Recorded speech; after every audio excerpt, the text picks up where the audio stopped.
부위원장 왔는데 안 돼. 아 그래. 처음에. 그래.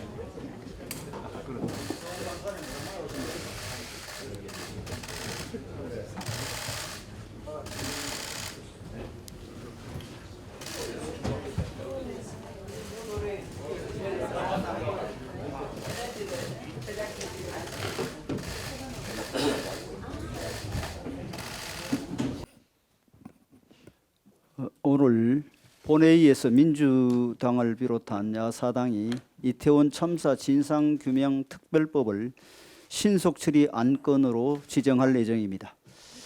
물론 이태원 참사로 인한 유가족의 크나큰 아픔과 사회적 상처를 보듬고 치유해 나가야 합니다. 하지만 지금 특별법은 결코 옳은 방법이 될 수 없습니다.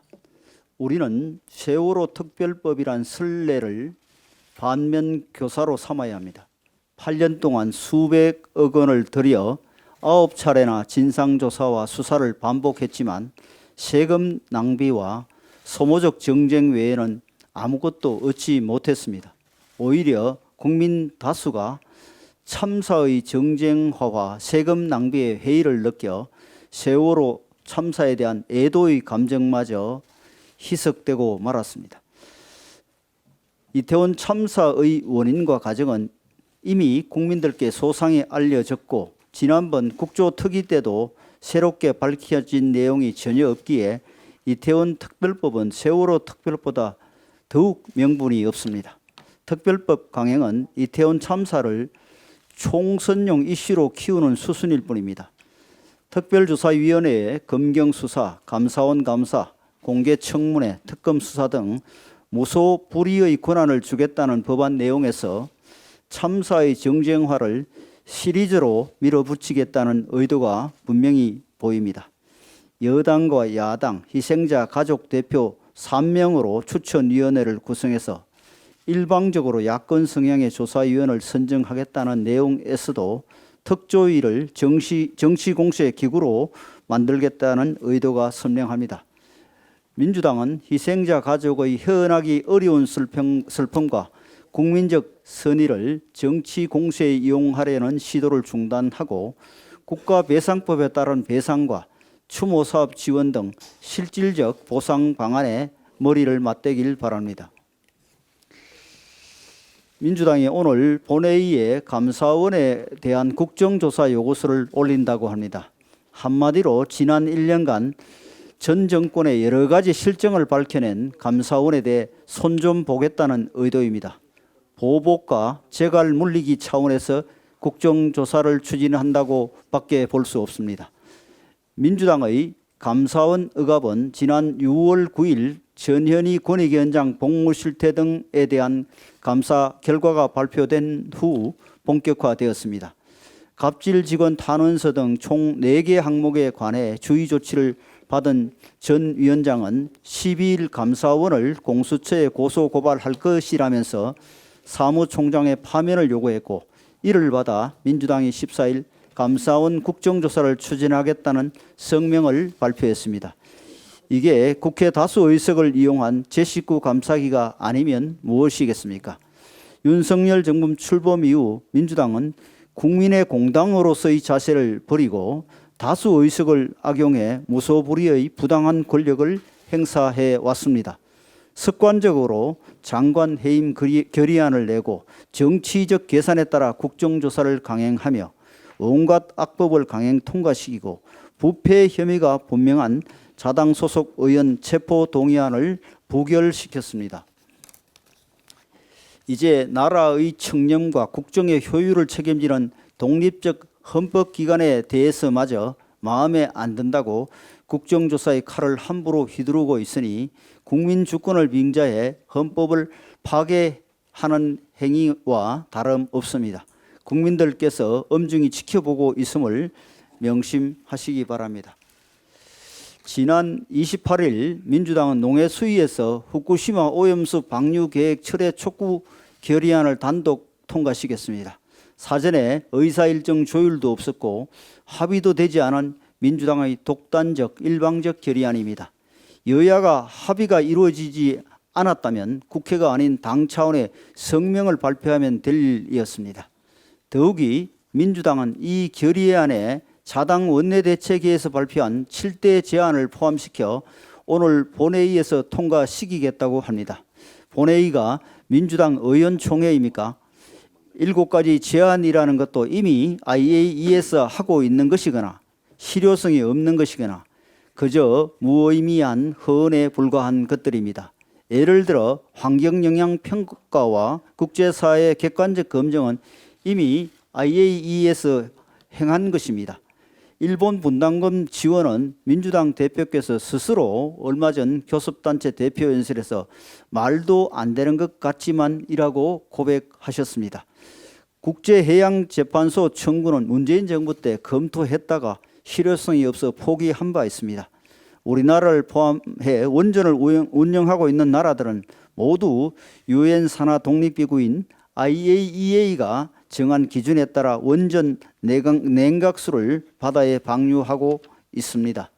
후쿠시마 오염수도 IAEA의 기준을 충족시키는 한 우리 정부가 방류를 막을 국제법적 권리가 없습니다. 우리의 최우방국들인 미국과 캐나다도 아무런 이의를 제기하고 있지 않습니다. 대한민국이 불량 국가가 아니라 국제사회의 책임 있는 일원이라면 국제사회의 기준에 따라 행동할 수밖에 없습니다. 민주당은 우리 정부가 일본 정부를 대변한다며 주장하고 있지만 이는 문재인 정부 때도 마찬가지였습니다. 윤석열 정부가 일본 정부를 대변한다고 한다면 문재인 정부도 일본 정부를 대변했다고 해야 합니다. 민주당의 제안 중에 양국 국민 설득도 있는데 아주 쉬운 첫 번째 설득 방법은 민주당이 즉시 핵폐수 같은 극선동적 극언을 중지하는 것입니다. 또한 민주당은 후쿠시마 오염수 선동을 위한 주말 장외투쟁에 나선다고 합니다. 장외투쟁은 권위주의 시절 의석수가 적은 야당이 원내에서 문제 해결이 난망할 때 쓰던 마지막 카드였습니다. 압도적 다수의 초거대 야당이 입법 폭주도 모자라 교통지역 민폐 시 어민볼목 거리 정치와 선동에 올인하는 행태를 당장 멈추시길 바랍니다. 네, 이틀 전 대통령 주재 재정전략회의가 4시간 40분 동안 진행됐습니다. 내년 예산안과 2023년에서 2027년 중기 재정 운용 방향을 논의하는 자리에서 예산 편성의 근간이 되는 국정 기조를 다시 한번 확인했습니다.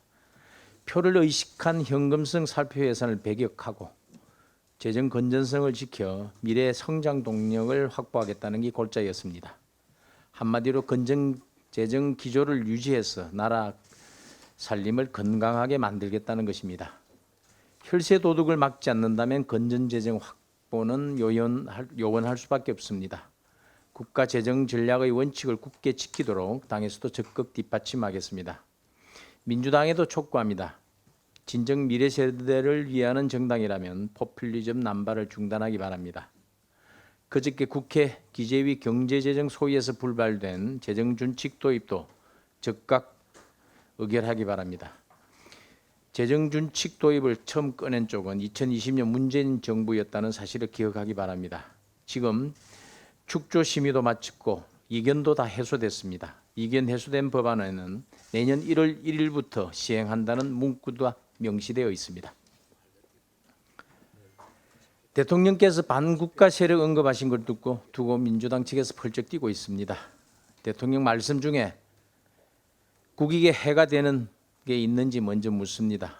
대통령께서는 진실로 나라를 위해 지극히 원론적인 차원에서 해서는 안 될 일에 대해 언급했을 뿐입니다.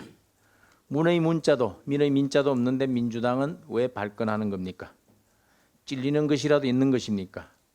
조직적 지속적으로 허위 선동과 조작, 가짜뉴스와 괴담으로 자유 대한민국을 흔들고 위협하는 것, 자유 대한민국을 무너뜨리고 하거나 자유 대한민국의 발전을 가로막으려고 하는 것, 핵무장을 고도화하는 북한 공산 집단에 대해 유엔 안보리 제재를 풀어달라고 업소하고 종전선언 노래를 부르고 다닌 것, 이런 행위를 뭐라고 해야 합니까?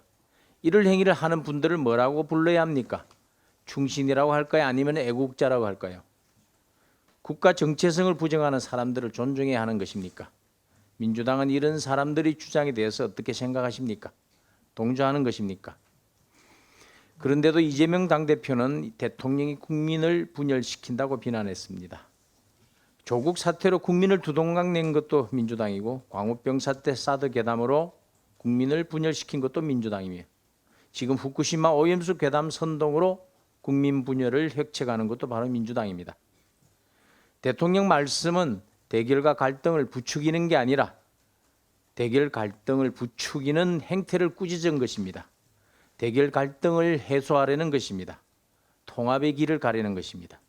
이것은 진영의 문제가 아니고 국가 정상화의 문제입니다. 국정 정상화를 흑백 진영 논리로 풀 수 없는 것입니다. 경찰이 도둑 잡는 것과 도둑이 경찰 잡는 것은 동일시 될 수는 없습니다. 경찰이 도둑 잡는 게 나라입니다. 그게 바로 통합이고 정상 국정입니다. 스스로 반국가 세력이라는 것을 인정하는 것이 아니라면 소모적 논쟁은 그만둬야 할 것입니다. 진짜 국민 분열 행인 괴담 선동 정치를 먼저 중단하기 바랍니다. 어제 대법원에서 지난 2018년 고대영 KBS 사장을 해임한 것은 위법이라는 판결이 최종 확정됐습니다. 이 사건은 2018년 1월 22일 KBS 이사회가 고대영 사장에 대한 해임 제청안을 의결하면서 시작됐습니다. 문 대통령은 해임 제청안이 올라온 다음 날 바로 제거했습니다. 올해 2월 고 전 사장 승소 판결을 내린 항소심 재판부는 판결문에서 문 전 대통령은 2017년 12월 야권 성향인 강규형 이사를 위법하게 해임해 KBS 이사회 구성을 변경했다며 강규형 이사 해임이 없었다면 전 사장에 대한 해임 제청이 이루어졌을 것으로 단정하기 어렵다고 밝혔습니다. 즉 문 대통령의 강규형 KBS 이사 해임도 위법이라는 것입니다. 방송 불법 장악의 죄가가 드러났습니다. 불법 해임의 몸통인 문 전 대통령은 국민 앞에 사과하는 것이 마땅합니다. 고대영 사장의 해임, 그전에 강규형 이사 해임의 최전선에 섰던 인물이 바로 김어철 전 KBS 사장입니다.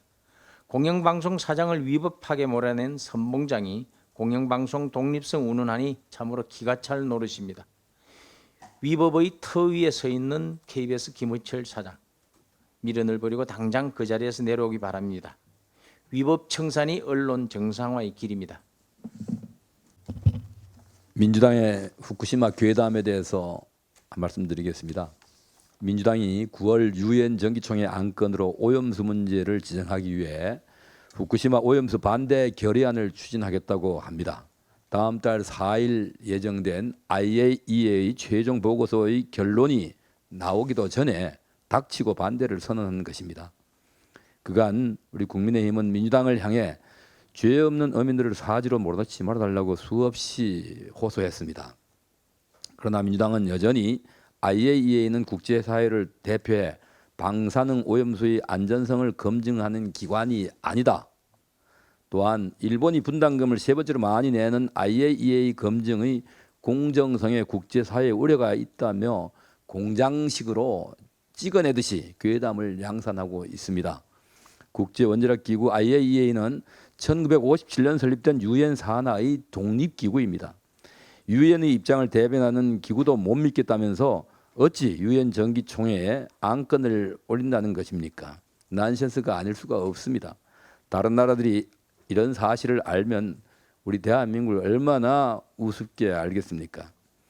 광우병 사태 당시 시위를 주도했던 민경우 대한연대 대표는 당시 광우병 팩트에 대해서 회의를 한 적이 없었다고 합니다. 오로지 이명박 정권 퇴진에 어떻게 쓰일 수 있을까 하는 차원의 얘기만 오갔다고 합니다. 이게 바로 그들의 본 모습입니다. 한국경제연구원이 집계한 광우병 선동의 피해액은 최대 3조 7천억 원에 이른다고 합니다. 국민 갈등으로 인한 사회적 비용까지 합치면 그 피해액은 기하급수적으로 치솟을 것입니다. 그러나 지금 민주당이 그 누구도 책임은커녕 사과도 하지 않고 있습니다. 민주당의 행태는 반미 감정을 자극하고 국민의 불안과 공포를 조장한 광우병 사태와 판박이입니다. 최근 80년대 운동권 핵심이었던 함은경 씨는 오염수 괴담은 반일 감정을 자극해 이득을 보려는 것이라고 지적했습니다.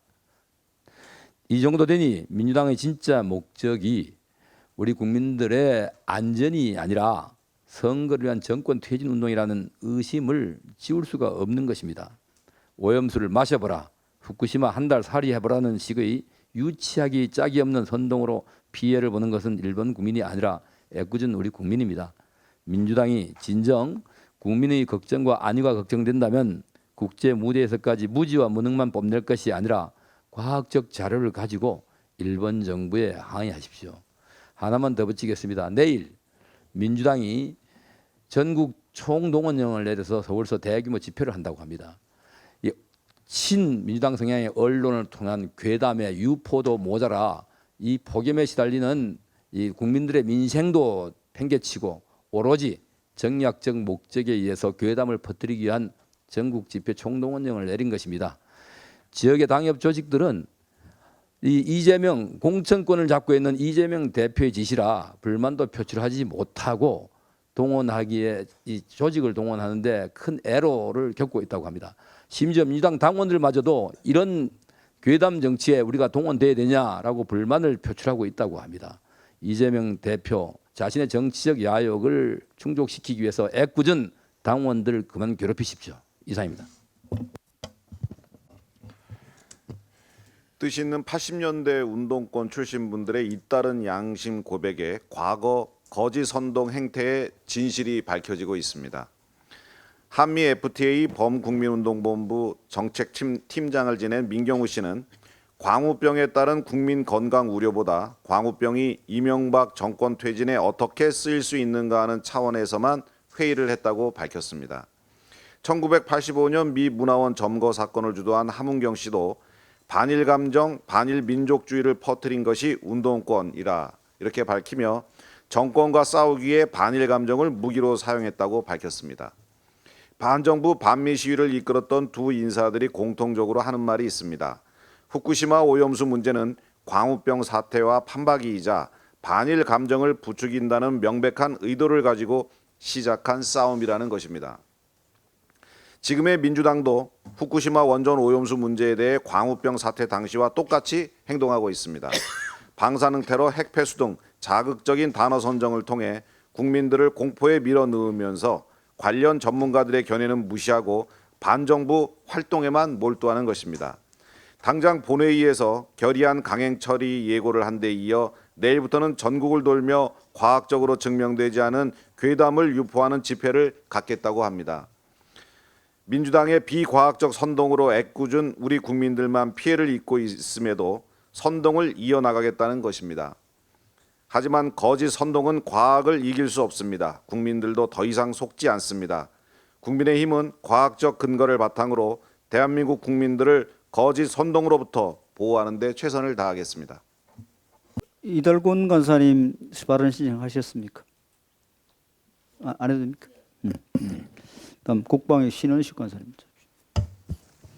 예, 최근 그 문재인 정부 5년 동안 사드 정상 운용을 방치했다고 하는 데 대해서 국민의 분노가 커져갑니다. 이에 민주당은 5가지의 또 해괴한 왜곡된 논리로 국민을 쏘기를 하고 있기 때문에 제가 사실관계를 말씀드리겠습니다. 첫 번째가 문재인 정부가 사드 환경 영향 평가를 뭉갤 그 어떤 이유도 없었다고 강변하는데 사실은 크게 3가지 이유가 있습니다. 먼저 환경 영향 평가를 하게 되면 민주당발 사드 괴담이 거짓으로 판명이 됩니다.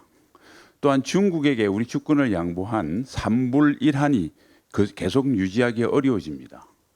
그 다음에 또 북한이 그토록 싫어하는 사드 기지가 정상화되면 차후 북한과 가짜 평화소를 벌리기 어려워집니다. 두 번째 주장이 사드의 주장비인 레이더가 가동됐기 때문에 사드 전체가 정상 운용됐다고 하는 궤변입니다. 이는 군사적 상식을 모르는 무지의 소치이거나 대국민 거짓말입니다.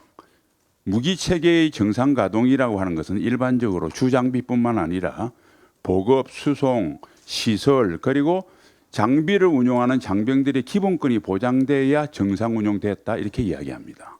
그런데 사드 기지는 시대로 인해서 이 모든 것이 정상적으로 작동하지 못했습니다. 주 장비 레이더마저 상전이 아닌 임시 방편인 그 발전기를 가지고 가동이 됐고 그 연료는 또 헬기로 수송했습니다. 그리고 주한미군이 사드 기지 3대 정상화 조건으로 제시한 것이 추가 부지 공여, 상시 지상 접근 보장, 그리고 환경 영향 평가인데 문재인 정권 동안 하나도 이루어지지 않았습니다. 그래서 당시 미 국방부 장관들이 매년 이 문제를 공식적으로 제기했습니다. 윤석열 정부 들어서서 이 세 가지 조건 모두 완료했습니다. 세 번째는 문재인 정부도 전자파 측정 결과를 공개했다고 거짓말합니다. 사실이 아닙니다. 문재인 정부 동안 27번 측정했는데요. 초기 2번은 공개했습니다. 그런데 그 결과가 인체에 무해하다는 결론이 나오니까 25번 그 뒤에는 공개하지 않았습니다. 네 번째는 주한미군이 사업 계획서를 2019년 3월에 제출했기 때문에 늦었다. 이 또한 민주당의 전매 특허인 책임 떠넘기기입니다. 왜냐하면 문재인 정부가 우리 윤석열 정부처럼 노력했다면 사업 계획서 제출 1년 만에 즉 2020년 전반기에는 완료할 수 있었기 때문입니다. 마지막으로 주민 반대 때문에 안 됐다고 그럽니다. 그러면 앞으로 아무리 중요한 국책 사업도 주민이 반대하면 손 놓고 있어야 됩니까? 윤석열 정부가 1년 만에 한 것을 문재인 정부는 5년 동안 뭐 했습니까? 자기들이 무능하다고 광고합니까? 결론적으로 문재인 전 대통령은 가장 치명적인 위협인 북핵 위협으로부터 우리 국민을 보호할 수 있는 사드 운용을 정상적으로 운용되는 것을 방치했습니다. 이는 국민의 생명과 재산을 보호한다는 헌법이 대통령에게 부여한 제일 중요한 임무를 외면한 것입니다. 최악의 직무유기입니다. 문 전 대통령은 한 번도 경험해보지 못한 최악의 국군 통수권자였습니다. 앞으로 이런 일이 벌어지지 않도록 국정조사 등을 통해서 실체적 진실을 명명백백하게 밝혀야 합니다. 이상입니다. 예, 법사위 정점식 의원입니다. 법사위는 어제 전체 회의를 열어 감사원 등에 대한 현안 질의를 진행하였습니다.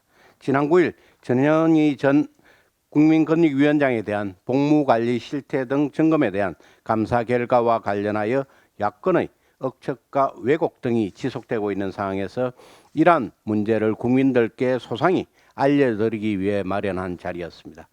그 과정에서 저희 국민의힘은 그동안 공개되지 않았던 전현희 전 위원장 관련 감사원의 감사보고서 초안, 검토보고서 및 감사위원회 회의록 공개 등 민주당의 감사원 자료 요청 제의에 동의하며 적극적으로 회의에 임하였습니다. 그러나 공개된 내용을 보면 감사원이 이렇게까지 정치판으로 변절되어 버렸나 하는 현실에 참담함과 개탄을 금할 수 없습니다.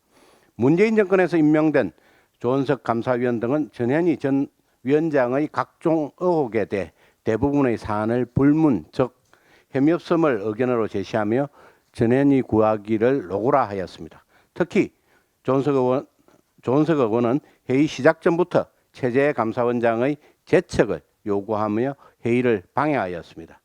전현희 전 위원장이 자신을 감찰했다는 이유로 최 원장을 직권남용 등의 혐의로 고발했으니 사적 이해관계가 생겼다는 것인데 조 감사위원의 말대로 피감사인이 고발하면 감사에서 빠져야 한다는 것이 과연 상식에 부합하는 것입니까? 감사원장 배제는 무산되었지만 만약 성사되었다면 의결정족소인 4명이 모자라 전현희 전 위원장의 보고서 자체가 처리되지 못하였을 것입니다. 특정 당파의 이해관계를 대변하는 이러한 시도들로 인해 당초 감사원 감사보고서 원안에 포함된 전현희 위원장의 서해 공무원 비사 사건 유권 해석 개입 의혹 등 대부분의 내용들이 삭제되거나 가볍게 처리되었습니다. 우리 국민의 법사위는 재량을 벗어난 감사위원들의 일탈, 감사를 무력화시키려 했던 시도들에 대해 감사원 진상조사 결과를 토대로 철저히 점검하고 책임을 묻겠다는 말씀을 드립니다. 이상입니다.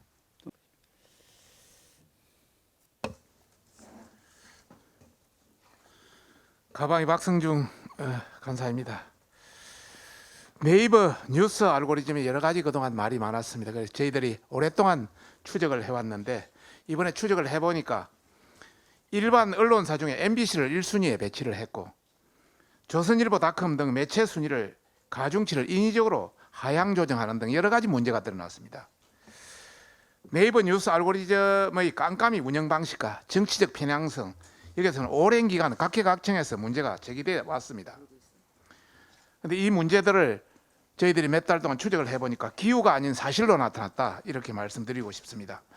우선 오늘은 주요 4가지 문제점만 지적하고자 합니다. 우선 첫 번째, 네이버가 문재인 정부 출범 후에 꾸려진 2018년 알고리즘 검증위원회 지적에 따라서 인위적인 방식으로 언론사의 순위를 추출해서 알고리즘에 적용한 것으로 나타났습니다. 요게 자료를 보시면 아시겠습니다만은 그 이전에는 이런 언론사 순위가 없었습니다. 처음으로 문재인 정부 들어서 2019년도 알고리즘 검토위원회에서 언론사 순위가 19년부터 나오기 시작했습니다. 조금 이따 그 내용은 상세히 설명했습니다. 실제로 그 저희들이 자료를 제출해서 자료를 그동안 제출하지 않았는데 계속 자료 제출을 요구해서 이번에 받았습니다만은 네이버가 제출한 자료에 의하면 네이버는 애초에 없던 언론사 순위 인기도를 문재인 정부 출범 직후 1차 알고리즘 검증이 지적에 따라서 2019년 3월부터 최초로 적용한 것을 볼 수 있습니다.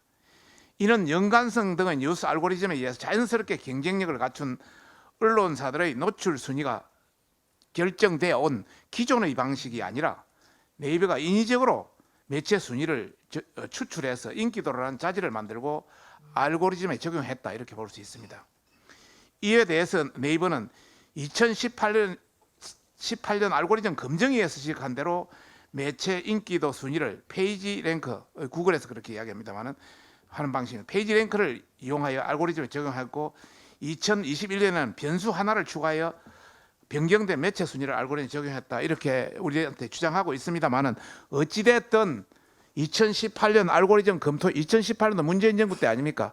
알고리즘 검토위원회 지적에 따라서 이렇게 순위가 됐고 여기에서는 이런 변수를 적용해서 또 다른 변화가 있었다, 이런 내용입니다.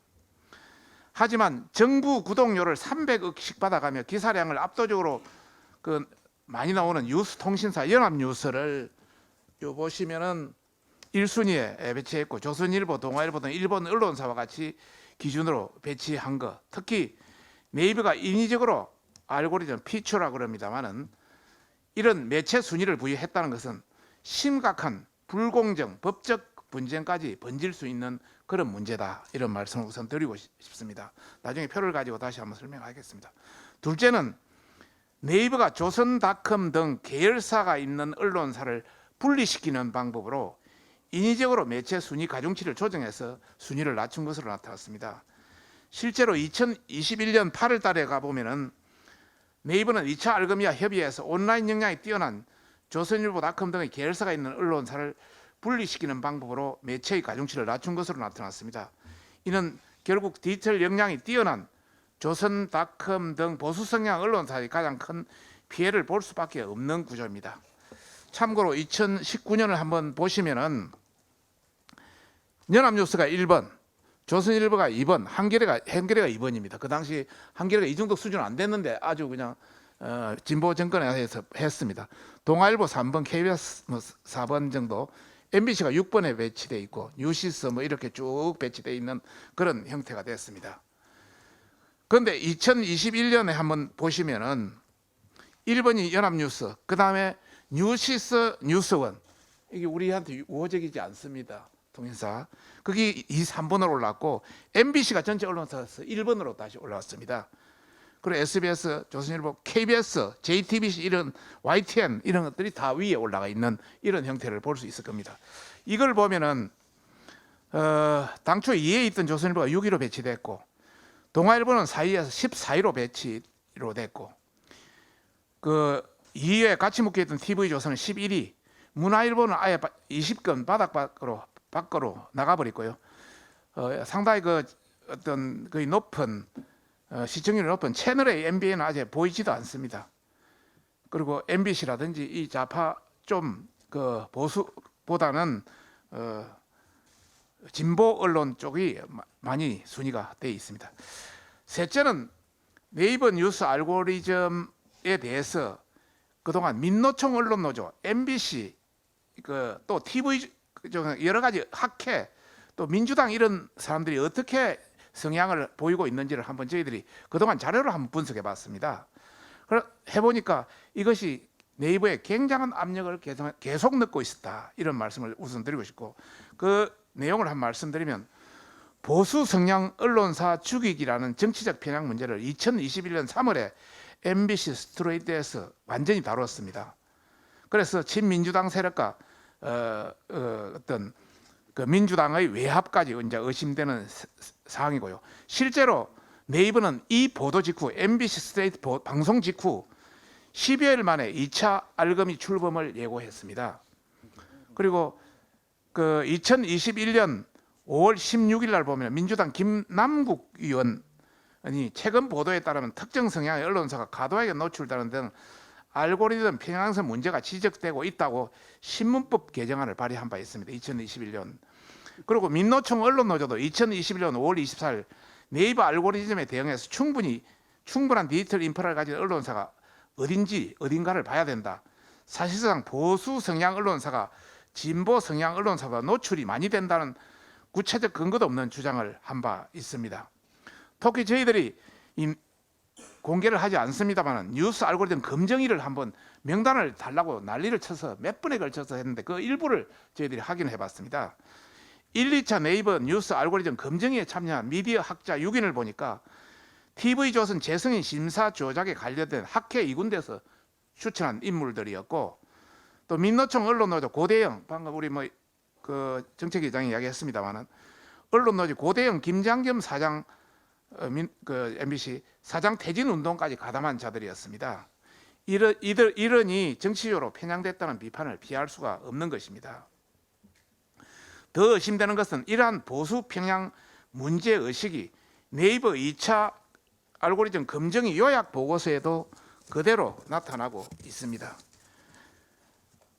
여기 보면은 2021년 8월 시작된 2차 알검이 결과 보고서를 보니까 국내 언론 시장에 온라인 이슈 대응 역량을 갖춘 대형 언론사들이 계열사를 비롯 대체적으로 보수 성향을 가진다고 평가받는다. 그러면 사실상 보수 성향 언론사들의 가중치를 낮게 주는 방식으로 알고리즘을 변경해야 한다고 주장하고 있습니다.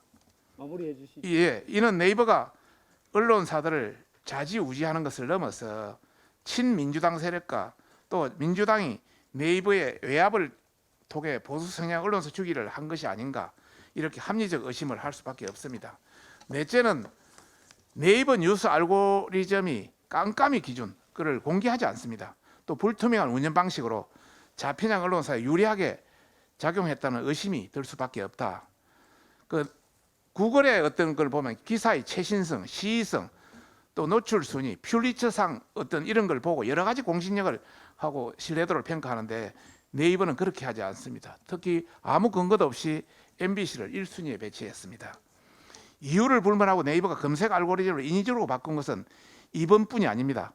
자사 쇼핑 서비스를 상단에 노출시키려고 가중치에 가점을 부여한 사실이 적발되어서 공정위에 267억 가징금이 부과된 사실 여러분이 잘 알고 있을 겁니다. 이번 사건도 이와 다르지 않다.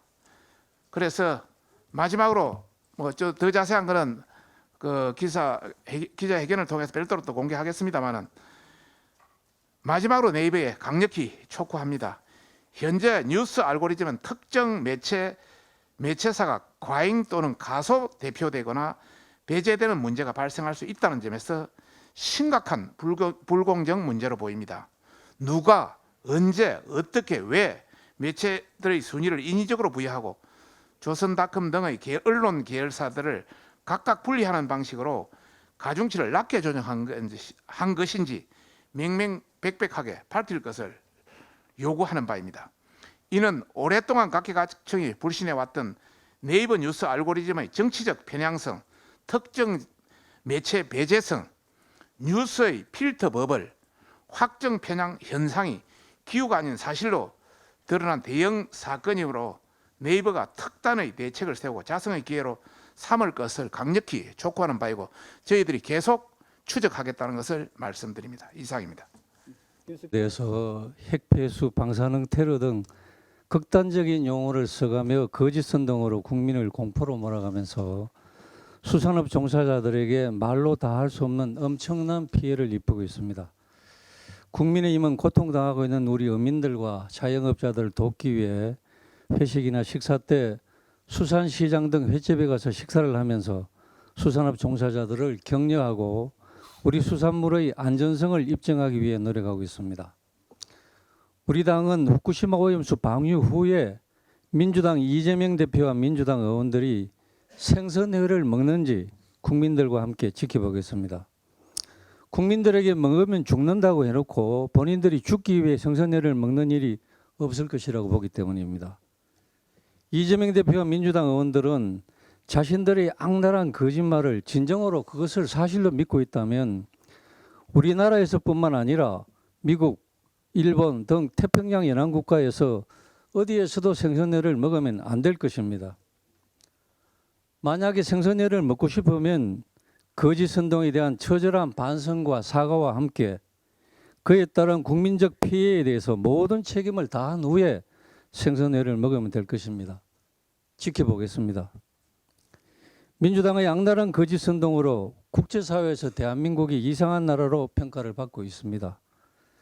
광의병 괴담, 사도 괴담 때도 그랬듯이 대한민국은 과학이 통하지 않고 괴담이 더 통하는 나라로 취급받아 국격이 추락하고 있는 것입니다.